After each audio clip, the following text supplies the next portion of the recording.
عارف صاحب نے کہا تھا شہباز صاحب آپ نے ابھی فرمایا کہ اللہ یاری جو جوابات دیتے ہیں وہ اہل سنت کی بڑی معتبر کتابوں سے دیتے ہیں، انہوں نے جو دلائل دیے ہیں وہ سب آپ نے پڑھے ہیں، وہ معتبر کتابوں میں لکھے ہیں، جو وہ بات کرتے ہیں وہ معتبر کتابوں میں لکھا ہے جو وہ بات کرتے ہیں۔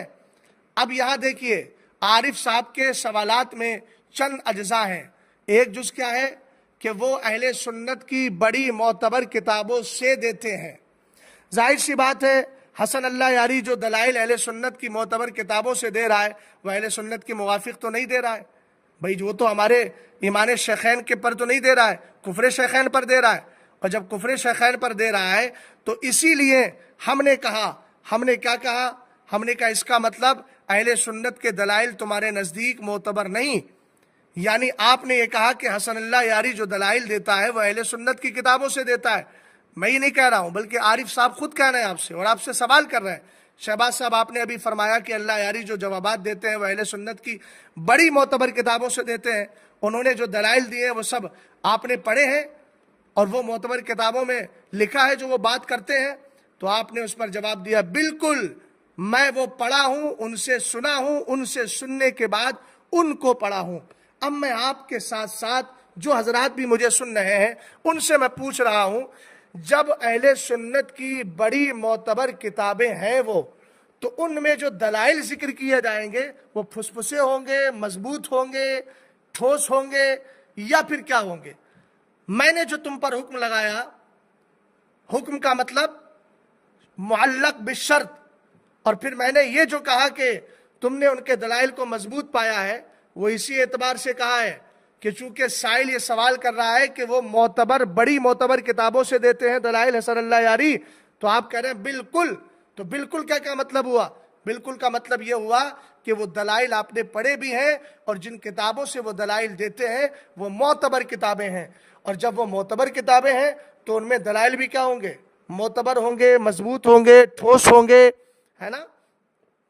اور یہ حکم جو میں نے ثابت کیا اور یہ جو کہا کہ آپ ان کے دلائل کو مضبوط کہہ چکے ہیں اور آپ کے دلائل کو ٹھوس پایا ہے، یہ میں نے اشارت النص کے طور پہ کہا ہے۔ جا کے اپنے اساتذہ سے دوبارہ اشارت النص سمجھ لینا، تب فقیر کی گفتگو سمجھ میں آ جائے گی۔ اب سنو، تمہیں گمراہ کہنے کی وجہ کیا ہے؟ ہم نے تمہیں گمراہ کیوں کہا؟